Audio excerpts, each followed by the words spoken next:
Donc là, il est en vigueur depuis bientôt un mois. Il y a des patients qui ont commencé déjà à être intégrés, mais je vais vous expliquer tout ça. Donc, pour vous recentrer, le cadre de prescription compassionnelle, ceux qui sont là en réunion du réseau devraient connaître cette diapositive, hein. Le principe, c'est que de donner accès aux patients au traitement en dehors de l'AMM. Donc, il y a tous les dispositifs d'accès précoce. Ça, c'est quand on veut donner un accès anticipé, quand il y a une notion d'urgence thérapeutique avant la mise sur le marché. Sauf que là, dans notre cas, on est dans l'encart gris où il n'y a pas de mise sur le marché, d'autorisation de mise sur le marché d'AMM prévue dans notre indication maladie rare. Ce qui fait qu'il faut trouver un dispositif dérogatoires différents, soit l'AAC, l'autorisation d'accès compassionnel, mais qui là ne s'applique pas parce que le médicament est déjà sur le marché, pardon, pour les indications oncologiques, soit le cadre de prescription compassionnelle qui nous anime aujourd'hui, puisque c'est notre seul outil. On peut, nous, en tant qu'académique, on a pu être signaleur de ce dossier-là, alors que les accès précoces, c'est les industriels qui les demandent. Là, le CPC, ça a pu être nous. Donc pourquoi? Qu'est-ce que c'est le principe? À la base, c'est fait pour le CPC existe pour encadrer une pratique de prescription hors AMM qui existe déjà, qui est bien établie. Donc des médicaments qui sont déjà utilisés dans une cohorte de patients, qui sont, en impasse thérapeutique. Donc là, l'avantage, c'est que cet usage-là, maintenant, il est reconnu par l'ANSM. La prescription et la dispensation qui auparavant, quand elles étaient hors AMM, reposaient exclusivement sur donc le prescripteur, le médecin prescripteur et le pharmacien qui dispense aussi le bevacizumab, maintenant elle est partagée puisqu'elle est reconnue par l'ANSM. On a aussi un autre point, qui est important, c'est la prise en charge du médicament par l'assurance maladie. Le fait de créer ce cadre réglementaire, ça, donne, lieu à cette prise en charge d'emblée. Enfin, à partir du moment où le patient rentre dans les critères d'inclusion du CPC, dont je vais parler un peu plus tard. On a aussi un recueil de données de vie réelle qui est organisé, donc ça c'est, quasiment systématique dans tous les CPC, sauf pour des molécules qui existent déjà depuis très, très longtemps, mais encore plus longtemps que le beva. Nous, on n'a pas pu s'en passer, mais de toute façon, ça nous sera utile puisque l'idée, c'est de préciser la balance bénéfice-risque, d'avoir des infos sur ce qui se fait en vie réelle, en dehors des essais cliniques. Donc là, je vais aussi vous en parler par la suite. Et puis aussi un petit point, qui est, dont on pense pas forcément, mais qui est très important aussi, c'est on a une pharmacovigilance qui est, organisée et qui est centralisée donc dans un seul centre de pharmacovigilance qui se trouve être Lyon, qui est déterminé par l'ANSM et qui va centraliser tous les signalements, qui émanent, des patients qui sont inclus dans ce CPC. Donc à la fin, ça sera utile pour avoir un meilleur aperçu de la tolérance du médicament, heu voilà, dans cette indication-là. Donc nous, notre CPC, dans le cadre du rendu Osler, ça va se passer un peu comme ça. Donc là, c'est pour vous expliquer, de façon assez large et ensuite je vais, plutôt me focaliser quand on aura une prescription pour un patient donné. Donc là, le principe, c'est qu'on prescrit le beva, dans les indications prévues par le CPC, heu, dans le centre hospitalier, donc que ce soit, le centre de compétences de référence ou alors dans les centres hospitaliers périphériques. Là, à ce moment-là, il pourrait être pris en charge par l'assurance maladie, et donc on aura un code d'indication pour les pharmaciens qui pourront le remonter à la TIH dans le cadre du CPC. À chaque prescription de beva et à chaque, perfusion, on aura une fiche de suivi papier qui sera remplie et qui sera envoyée aux hospices. Donc ça, c'est pareil, je vais rentrer un peu plus dans le détail après. Et c'est les hospices qui vont colliger, centraliser ces informations de vie réelle. Et ces données-là, en fait, elles sont nécessaires, pour les labos, pour faire remonter des rapports à l'ANSM. En fait, en dehors de ça, là, ce système-là, on a voulu le faire passer par le Sirocco qui existe déjà. Mais pour, remonter un peu sur l'historique, le recueil de données de vie réelle, il peut s'organiser, par 3 façons et il est toujours sous la responsabilité des laboratoires exploitants du médicament. Donc là, en l'occurrence, on en a beaucoup, il y en a 6-7 parce qu'on a des biosimilaires aussi du beva, mais c'est eux qui sont responsables du recueil de données et ils ont plusieurs choix. Soit ils peuvent faire une plateforme de type ICRF pour recueillir les données. Nous, on n'était pas très favorable parce que c'est pas très ergonomique, c'est pas très pratique pour, Les prescripteurs, il faut des codes et il faut se connecter à une plateforme et c'est pas voilà, c'est pas terrible et en plus, nous, on n'a pas trop la vision sur les données.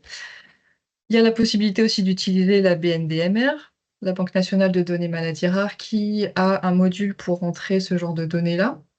Ou alors, il y a la possibilité d'utiliser des registres déjà préexistants, donc en l'occurrence, c'est Sirocco, qui est géré par le centre de référence, Rendu Osler, donc à Lyon et qui, est déjà utilisé en routine pour toutes les données de type clinique et même traitement, même avant que le CPC paraisse et pas que le bevacizumab d'ailleurs, on a aussi les autres, médicaments anti-angiogéniques ou non, ou le fer d'ailleurs.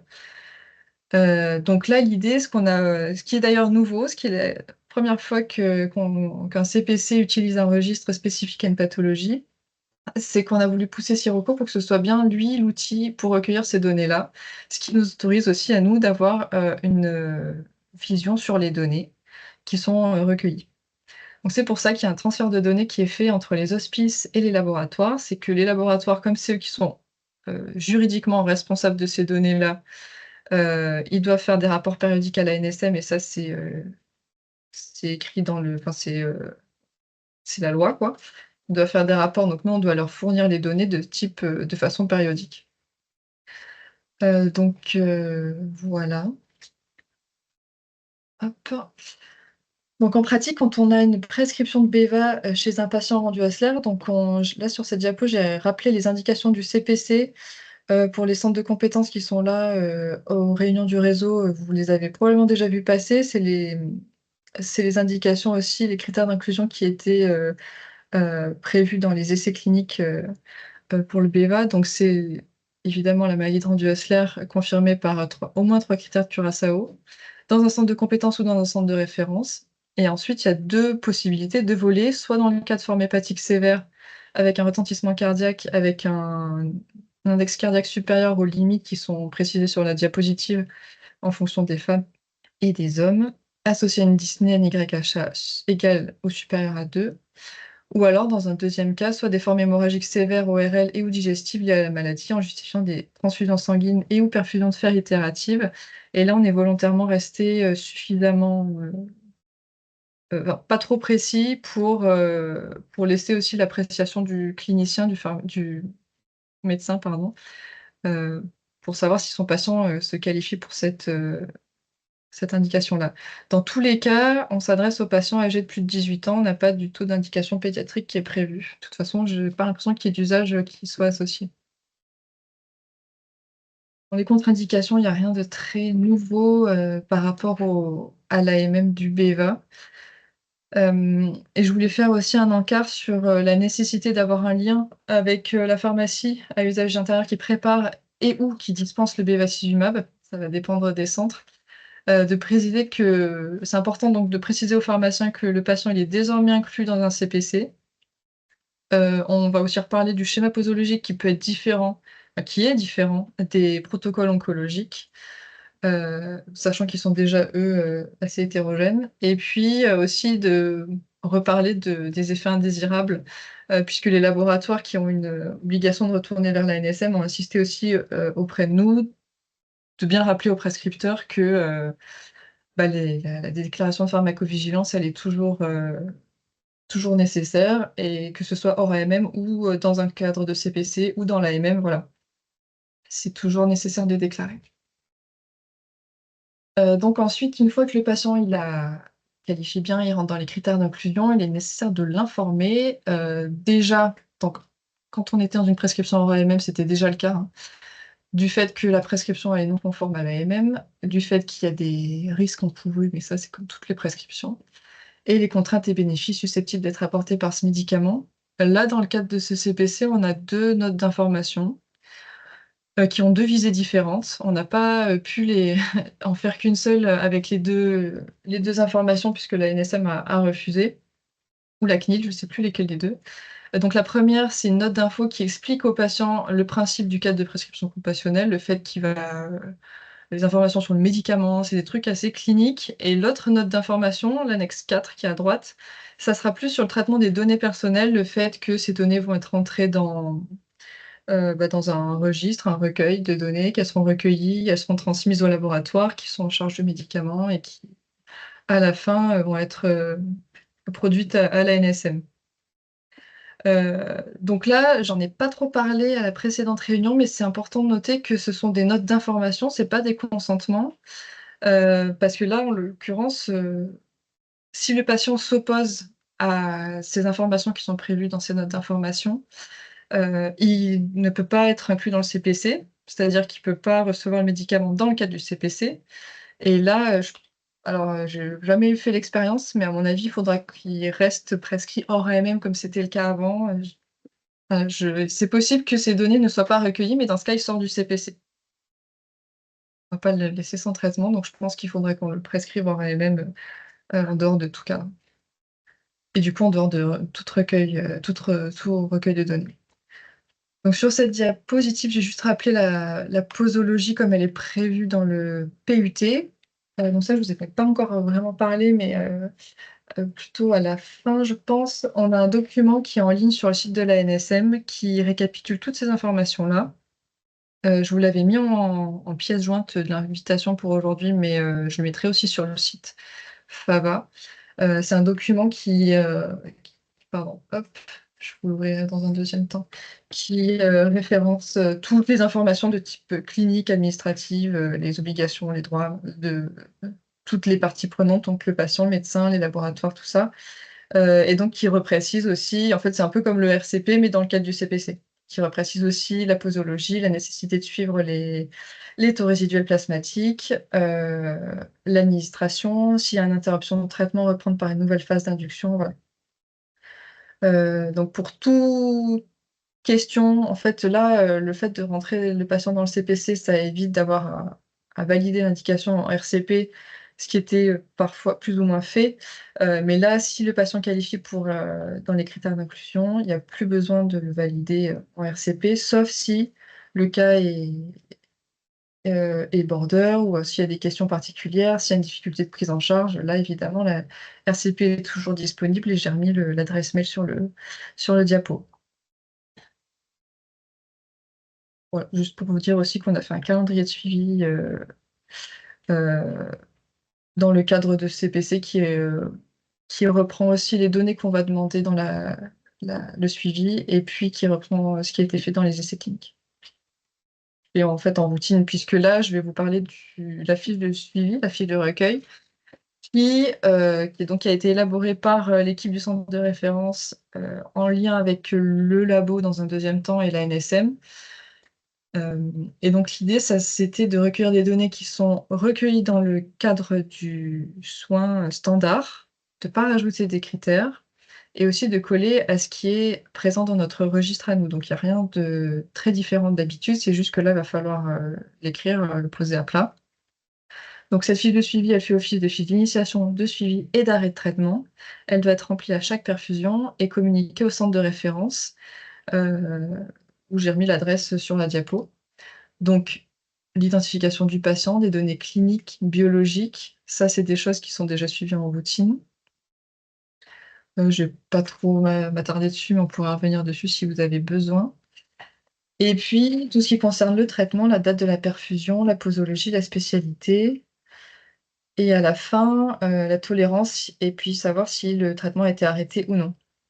Et en fait, ces fiches papier ou d'ailleurs, elles peuvent être remplies au papier ou électronique, elles seront transmises au centre de référence par mail et ensuite nous, au centre de référence à Lyon, on aura un ARC ou alors une secrétaire qui reste à être recrutée, qui, elle, sera en charge de rentrer ces données-là dans Sirocco à partir des fiches de suivi qu'on aura reçues des centres. Donc cette personne-là, elle sera financée par les laboratoires exploitants qui, sont responsables des médicaments. Elle sera localisée à Lyon parce que c'est là où les fiches arrivent, enfin, ça sera plus simple pour nous, de lui transmettre ces infos-là. Et donc l'idée, c'était de profiter du circuit qui existe déjà, le fait que les centres remplissent des fiches, enfin transmettent les informations à des arcs filières pour remplir Sirocco. Donc là, c'est pareil, on va avoir les fiches qui vont arriver et une personne unique qui va remplir la base. Donc ça évite d'avoir à créer des comptes, des codes pour, les prescripteurs et ça évite aussi, une surcharge administrative qui peut prendre du temps. Et malgré tout, ces contraintes administratives, elles existent. Donc il existe une convention de dédommagement, donc qui s'applique pas qu'à ce CPC, mais d'ailleurs tous les CPC et tous les accès précoces, en bénéficient. C'est en fait, indemniser les centres, en fonction du nombre de patients qu'ils ont, pour, remplir ces fiches de suivi, pour participer au recueil de données. Donc là, en l'occurrence, c'est la CRO que les laboratoires ont choisi qui va s'occuper de ça. Elle va, rédiger des conventions avec chaque, centre qui suit un patient et pouvoir calculer, la rémunération, l'indemnisation qui va être, versée à ce centre. Donc il faut bien savoir que, la personne, enfin en tout cas le service, je sais pas exactement au niveau des CH comment ça va se passer, mais le service qui va recevoir, l'indemnisation, ça va être, celui de la personne qui a rempli les fiches.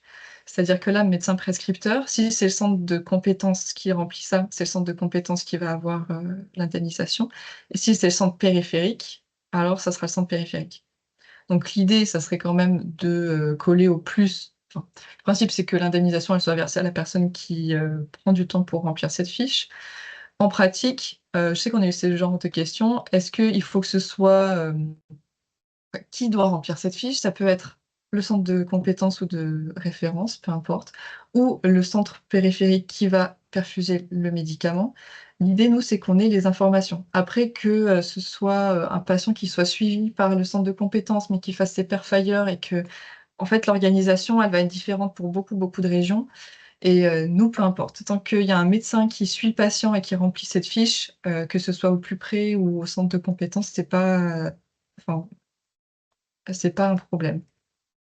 Voilà, donc je voulais vous parler de cette convention, qui va vous intéresser. C'est en fonction du nombre de patients et aussi de la qualité des données. Voilà, ça, c'est un point aussi, sur lequel je voulais, revenir. C'est de se dire que, les montants, le forfait, qui est en bas à gauche, il va être pondéré en fonction du taux de données manquantes. C'est-à-dire que plus on a de données manquantes et moins le dédommagement sera important. Donc ce qui incite forcément un peu les prescripteurs à remplir les items de la fiche.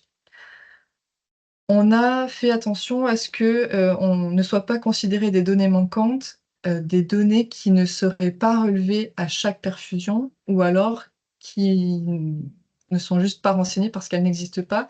Je pense par exemple à l'échocardiographie. On va pas faire une écho-cœur entre chaque perfusion, donc on a bien noté que, c'était pas une donnée manquante si cette donnée n'était pas précisée à chaque fois. Par exemple aussi les mélénas, s'il y a pas de mélénas, c'est pas une donnée manquante, c'est juste qu'il y en a pas. Donc ça, on a fait attention pour éviter de sous-estimer, à la fin les indemnisations. On a bien remonté cette info à la CRO.